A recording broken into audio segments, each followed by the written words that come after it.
On today's show, Sonic the Hedgehog reveals shocking secrets, plus a terrifying story out of Brazil. This is Vulo Lives.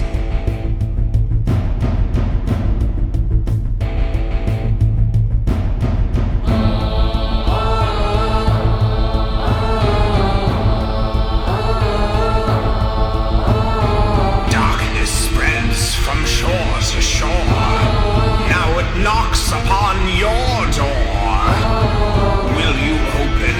Will you see the cat girl's face looking back at thee? Hello, I'm Vulo the Face Borrower, here with world-famous video game superstar Sonic the Hedgehog. Welcome to the show, Sonic. Face Borrower? Yes, I borrow faces. How do you do that? It's complicated. How have you been, Sonic? Is that someone else's face? It's Christine. She's fine, though. Don't worry about Christine, really. Who's Christine? A cat girl. We should move on. Sorry, it's been a while since I've been invited at any sort of talk show. Oh, really? Why's that?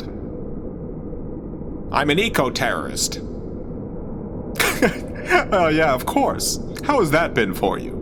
Kind of a bummer lately, to be honest. Being an eco-terrorist has been a bummer, you say? It's a thankless job. Now, in movies and games, people love eco-terrorists. They can't get enough of them. When I'm blowing up Dr. Robotnik's contraptions to save the forest creatures, it's all fine. But the moment I blow up a real-life chemical plant, everyone turns on me. It's scary. Buildings getting blown up. You know what's scary? Being a turtle. Dying of acid burns from chemical runoff. Who is your favorite eco-terrorist? From the media, Sonic the Hedgehog. Barrett Wallace from Final Fantasy VII. He's pretty inspirational. That's a good answer.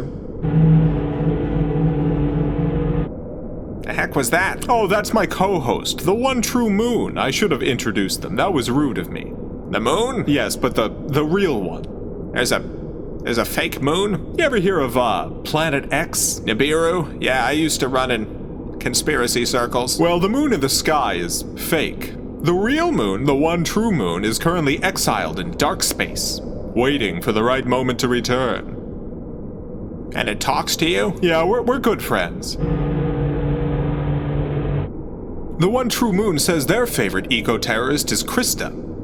From Fern Gully. Oh yeah, I love Krista. You know, she killed that human guy from that movie. She killed Zach? Yeah, he didn't learn his lesson about the environmental impact of logging. So she offed him. Dang. How'd she do it? If you don't mind sharing the drama. Same way she killed Hexus. Flew right into his mouth and magicked a tree inside him. His whole body just split apart to make room for the tree. That's a pretty intense way to kill someone. It was terrifying. I had never seen anything like it. Sorry, you were there? She asked me to come, said I was losing sight of the big picture. I should see how far we had to go to protect the environment. She was right, of course, but it was harrowing to watch. I bet. What kind of an impact did that have on you? Seeing Zach from the hit animated feature film Fern Gully ripped apart by an emerging tree. Well, it finally put me off meat. No more chili dogs for me after that. They got veggie dogs and stuff. It's just the look, you know? The meat look. Seems like this Zach business was a seminal moment in your life. I guess. Although it wasn't the first or the last guy I watched get ripped apart. Who was the first guy? James Garfield. Excuse me? U.S. President James A. Garfield? The one and only. He did die in the 1880s. Look, it's complicated. It would take up the rest of the show to explain. Here, we'll cut to our sponsor for today's episode, and when we get back, I want to hear how Sonic the Hedgehog watched President James Garfield get ripped apart. I'm sure your sponsor's going to appreciate that segue. You know what? I actually have no idea who our sponsor even is.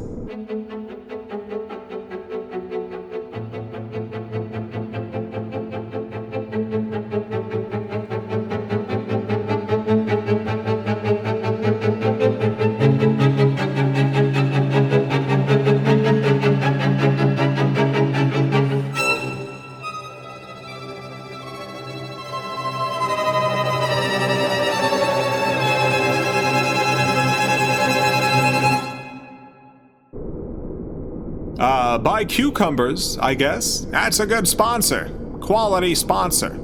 Is it? Better than some casino game or a lending group. Back to President Garfield. Hey, is that the Resolute desk? Yeah, I stole it from Joe Biden. Nice. It's got a weird smell, but please, President Garfield. Alright, so I should clarify, he wasn't alive at the time I saw him get ripped apart. That seems like a given. So me and Goofy once belonged to this sort of militant conspiracy theory group.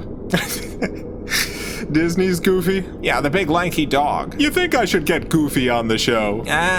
Let me finish the story. Of course. One of the conspiracies we were investigating was that the United States had secretly frozen the bodies of all its dead presidents all the way back to Martin Van Buren. I've never heard of that particular conspiracy. Goofy and I both had infiltration experience, so when a potential compound where the bodies might be kept was discovered, we were chosen to break in and check it out. Goofy's got infiltration experience? There's a lot you don't know about Goofy. I guess that's true. Please continue. I didn't have high hopes. We had investigated compounds before with no luck, but God, we hit the jackpot. Presidential popsicles? All the way back to Martin Van Buren. Incredible. This is a big scoop. I don't know how the bodies were kept initially when this all started, but when we found them, they were all in these sealed tubes. I can picture it. I love picturing tubes. We got one of the tubes open, and there was James Garfield, looking awful, just really terrible. Well, he had been shot, and then slowly died from infection. I'm not judging the guy, I'm just saying the body looked all freak nasty. You get any photos? Well, I was grabbing for my camera to do just that when I noticed Goofy had this wild look on his face. Uh-oh. Did Goofy rip James Garfield apart? He just went buck wild on President Garfield's donked-up corpse. Ripping, biting, shredding. It was one of the nastiest things I've ever seen, and that's saying a lot. You open up any other tubes? Are you kidding? I hightailed it out of there. Met up with Goofy later at our safe zone spot. He was still covered in presidential viscera. What sort of explanation did he give for his shocking behavior? We never talked about it. You never talked with him about ripping apart James A. Garfield? Look, frankly, I was terrified, and he didn't seem to want to discuss it, so we just didn't. You still hang out with Goofy? Hell no. I left that group soon after, too. Well, it's been lovely talking to you, Sonic. Yeah, thanks for having me on. The One True Moon wants you to know they're a big fan of everything you do. Everything. It's so weird how they just appear in my mind. It takes some getting used to. They have a very powerful presence. I'm not getting brainwashed, am I? Nope.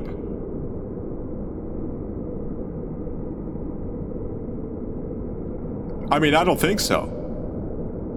All right. Time to wrap it up. You like spooky stories? Not really. Oh. Well, we got a spooky story from our official spooky story correspondent, Relno the Story Keeper. Who? Relno the Story Keeper. Who's that? Take it away, Relno. Hello, friends. I am Relno, the Story Keeper, here with a frightful tale to chill your bones. This is the story of João Goulart. It was the 1960s, Brazil. João Goulart had been elected president on a platform of democratic reform. He wished to create government-funded programs to combat adult illiteracy and expand voting rights. But above all, he wished to redistribute agricultural land to give more people ownership over their labor. But as Goulart made these plans, an ominous shadow began to creep across the streets of Brazil. With every new reform, with every step taken towards a more equitable future, this hungry shadow grew ever closer, until finally it reached the feet of Goulart himself. This shadow was the CIA. You see, John F. Kennedy had sent Goulart a letter asking for Brazil's help in a land invasion of Cuba. Goulart replied that he would never recognize war as an instrument capable of resolving conflicts between nations. Kennedy, personally insulted and worried about all that anti-American commie stuff Goulart was getting up to, gave the CIA the task of making sure Brazil remained true to American values. Thus, Operation Brother Sam was born, a CIA operation to aid a coup coup d'etat against Goulart through propaganda, psychological warfare, 110 tons of ammunition and tear gas, an aircraft carrier, 2 guided missile destroyers, and who knows what else. Well, the coup was successful, and Goulart was run out of the country to be replaced by a pro-US military dictatorship. Goulart himself was later poisoned to death, likely by agents acting under the command of the CIA as part of Operation Condor. As for the shadow, some say it still stalks the streets of Brazil to this very day. That's all for now. I'm Relno, the story keeper, reminding you to stay spooky. You see, Christine's fine. She's alive. She's got a nice little bed. What? Nothing. How do I leave? Just take any door. Yeah, but which one leads outside? There's a bunch of them. Just take any. Any door. Just take any door. Okay.